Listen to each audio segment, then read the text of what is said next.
Alright folks, this is a setup of the IFAK. I believe it's made by Idogear.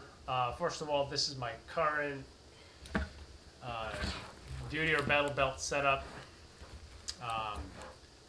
Looks like a 2-inch belt here with the Cobra buckle. Has the female Velcro on the inside, and I have the inner belt that goes on my pants, which is the male Velcro. So you simply loop that in your belt, and then this Velcro's over that belt. Really is very secure, holds it in place pretty good, and much better than what I used years ago, which was that rubber pad there, and it was just, it could slide up and down.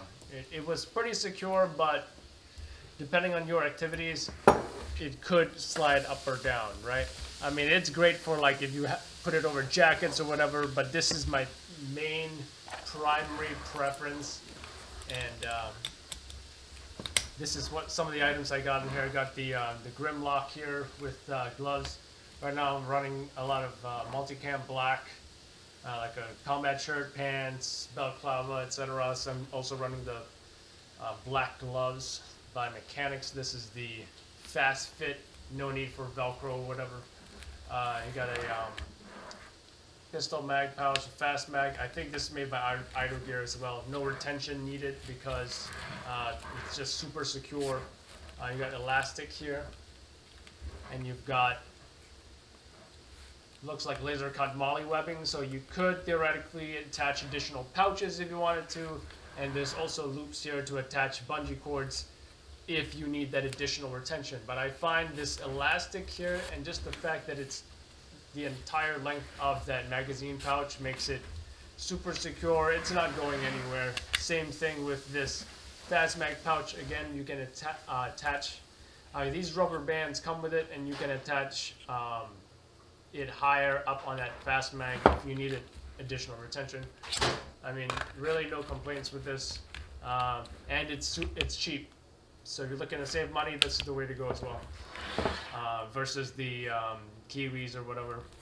Dump pouch right here. I used to run 2 fast mags on my belt, but I found that when I did that, it did not give me as much room for that dump pouch, because if I were to slide this back, then I would have trouble accessing it. So I think this setup for me right now is great. You've got a holster right here as well, just made by Polcraft. Also super cheap on Amazon. Run a Glock 19 in here as well. The distance that the pistol runs is great because it's not at the belt line. It is not a drop leg where it's low with 2 straps. It is just that right height. I know Grand Thumb talks about this height as well, with a single strap. So this is pretty similar to what he uses, and what I believe is the trendy thing in the tactical community right now. So other than that, let's get into this pouch right here, which is what I usually keep stuff like a balaclava and some iPro. I'm running the ESS Oakley M-frames with that Hilo kit, right? But I'm noticing that this pouch not only feels bulky, it is bulky. It also appears bulky. Look at this, right? If you see me with my gear, shot of my back, it does not look low profile, high speed, etc. So I'm getting rid of this, right? If you've seen GPRS, if you've seen Navy SEALs and other high-speed units, what you will see on their rear, the center of their rear, which is here, you'll see an IFAK. You'll see an IFAK, and it probably looks something like this, right? This one is by Idogear as well. So, pretty cheap on Amazon.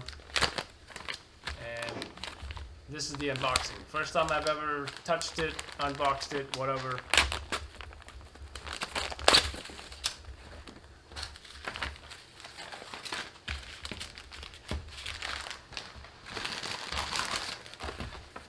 It is a multicam. I run all multicam gear mostly, and but right now I'm trying something out with multicam black. You can see that I'll do probably a loadout video on that at some point. So I also have no idea how this works. I do know you gotta pull a tab and everything falls out, and then you can access your medical that way.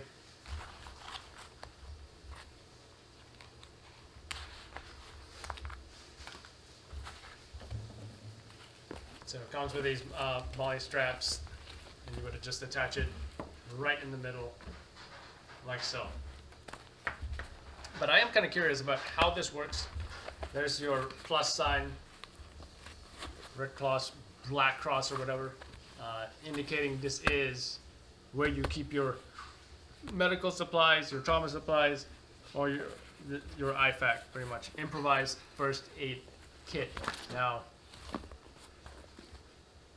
let's see how this works, because I'm really not sure. I just heard, like, you know, you pull something, right?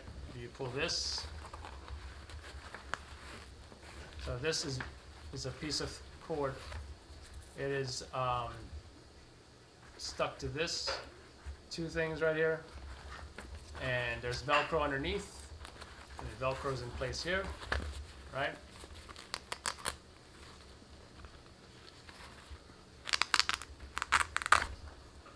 And it looks like all you have to do is pull this out, and I guess we'll see what happens, because I've never really used this before. So let's discover what happens together.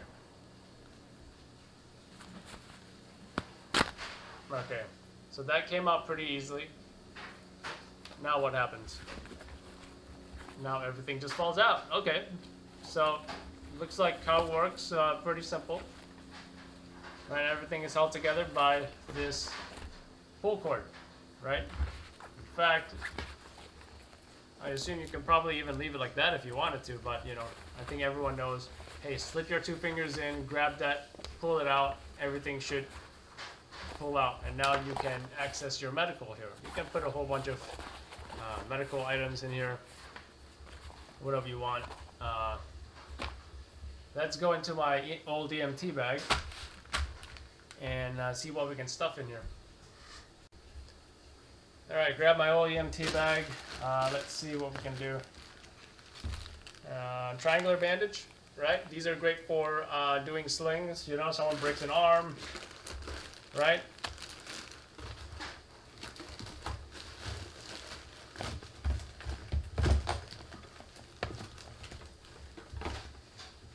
We got some tape, paper tape. I personally don't like that kind, but you know, that's what I got. We got some gauze, right? Can always use gauze.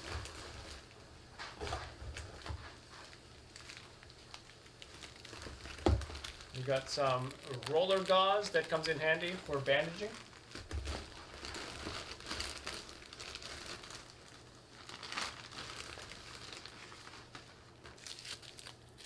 Maybe some assorted band-aids. Let's throw that in there as well. What else do we got?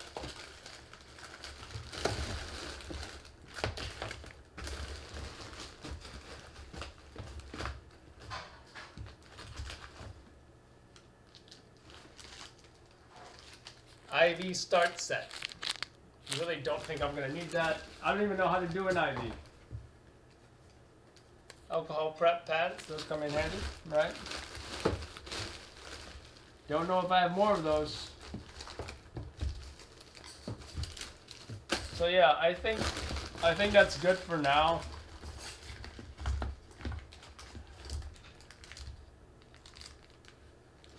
Don't know what these are doing here, but okay.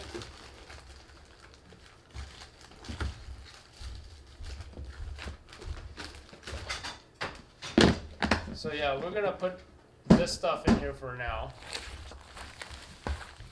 And I'm sure it's gonna fit perfectly. Looks like some of the gauze is sticking out, but oh well. Let's stick all this stuff in here. Regular bandage. Random band-aids and, you know, alcohol prep pad, right?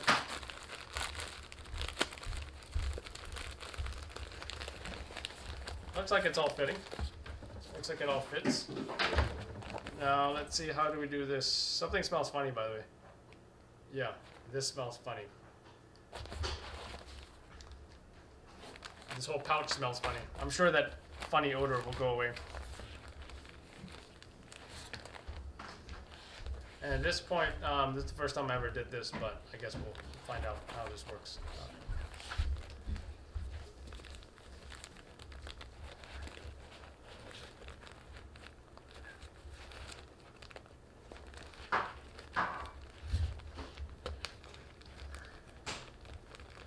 Just route the wires in, I guess.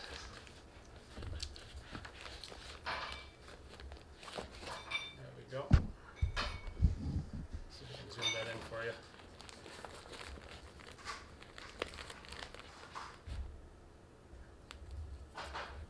And it looks like I did it the wrong way. Great. Alright, so, let's get back to this. We're going to take a commercial break, more like a lunch break, and I'll be back, folks. Alright, so let's go ahead and attach this pouch here to the battle belt. I think it's called duty belt, battle belt, I don't know. We got to take this off first.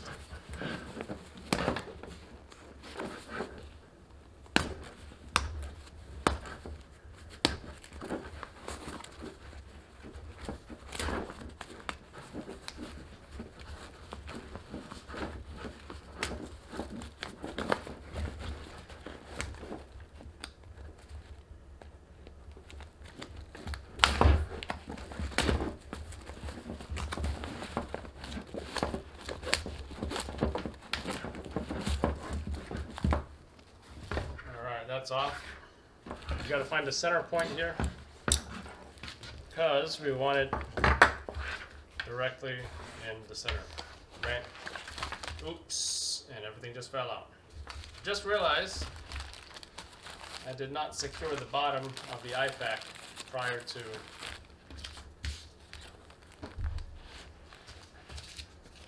so I'll put these band-aids back in here. Keep in mind, this is how it will pop out once you pull that apart, so if you happen to have a medical emergency in field or whatever, you rip this out, it will all just come out. A little explosion of medical supplies. So now it's like, okay, how do we put this back, right?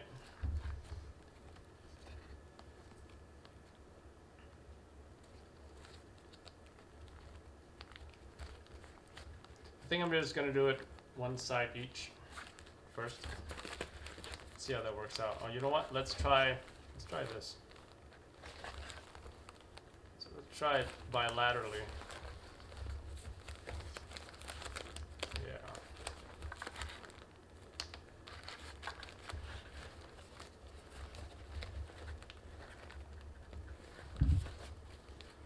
This is working out.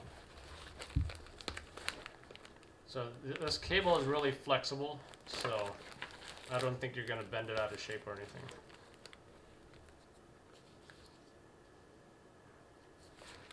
Just got to keep in mind to keep the male Velcro part on the outside, so it Velcros on the inside to the loop portion.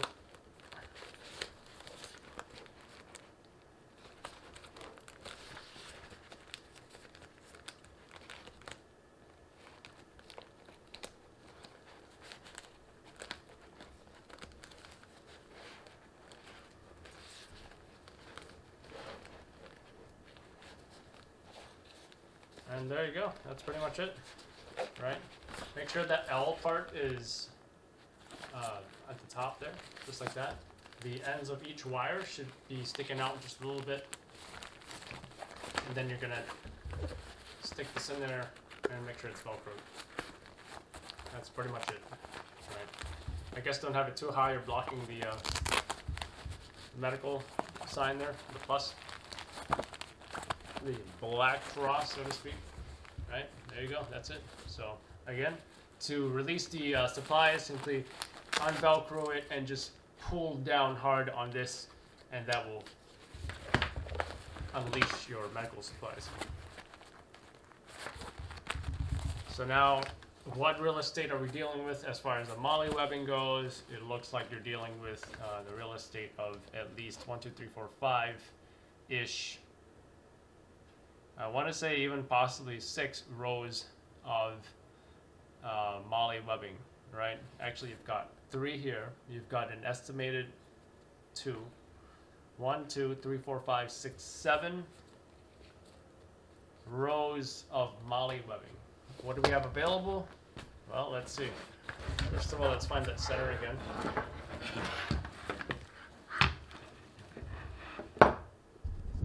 This is zoomed out. 1, 2, 3, 4, 5. 1, 2, 3, 4, 5. 6, 6, 7. So this is the absolute center, right? And it looks like it pretty much should go here, right? It's not like I can do this and I can do this. You want it in the center. So, and there's no way we can move up any of this stuff right here. I mean, I suppose we could move the pistol mag up to there, but you know, we're gonna try to get away with not doing any extra work, and let's see how that works out. Of course, keep in mind that when your dump pouch is deployed, that dump pouch is going to increase the real estate you're going to be taking up, right? Not that it's a big deal or anything, but you know, even if it is open and deployed, your IFAK can still be there without much interruption, right? So that's totally fine.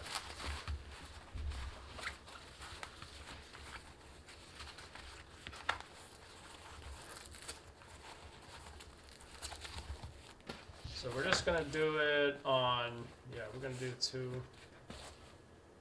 Let's just do that.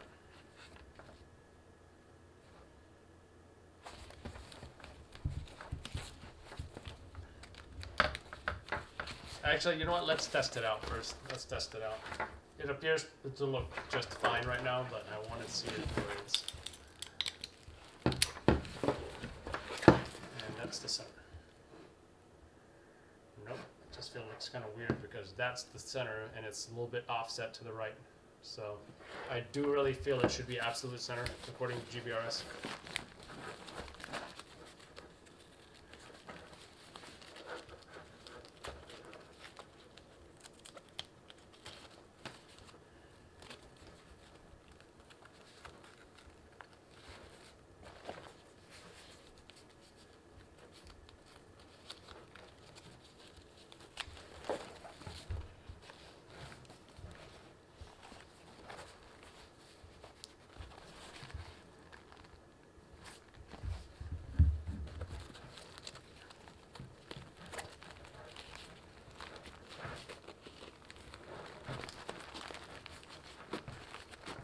Now keep in mind, this does have belt loops as well, so you could run this on your belt loops. You don't have to loop it in through a MOLLE system or anything. So this is pretty versatile as far as attaching to either your belt or a MOLLE belt, or even your plate carrier, or even a bag, whatever has MOLLE webbing, or whichever belt you have, it's gonna fit. It looks like even it should take 2-inch belts, although it does look like a 1.75 inch. It's going to be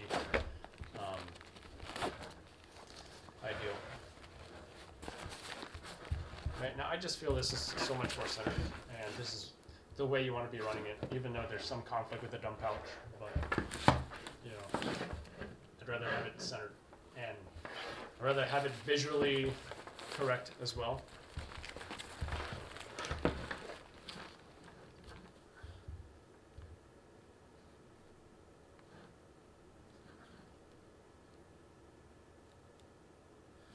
Looks like I only need to attach it to one more slot here, and that's pretty much it. The rest is going to be just the remainder of the strap is going to be routed through the IFAK itself, and yeah, that's pretty much it.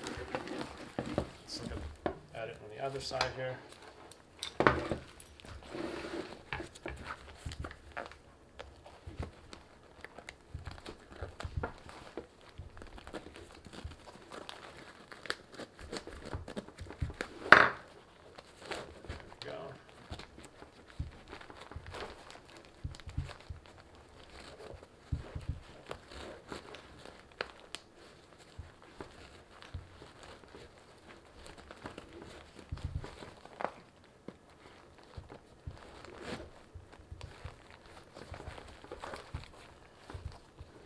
do with the access strap, usually you just put it back in there.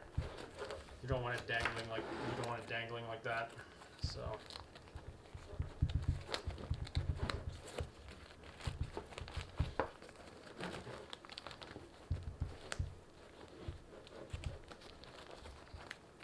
and yeah, that's pretty much it. So you can see that the battle belt is set up with the duty belt. Of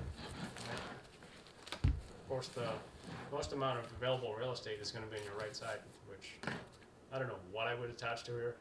I might attach a small GP pouch, general purpose, or miscellaneous items pouch. That would make sense. Alternatively, these gloves could go here as well, and then all these pouches right here can move up, so there'd be less conflict with the dumper and the IFAK. But I really don't think it's a big deal, and I think this should be this should work out. This should be a pretty good system. So we'll do a loadout video on my complete loadout. This is just a video real quick about the IFAK. Next I'll do is about the chest rig and how we can integrate that chest rig with a flat pack, the replica one that is. A replica of, I believe, Haley Strategic came out with the original flat pack. But yeah, look forward to that video and see you guys in the next video.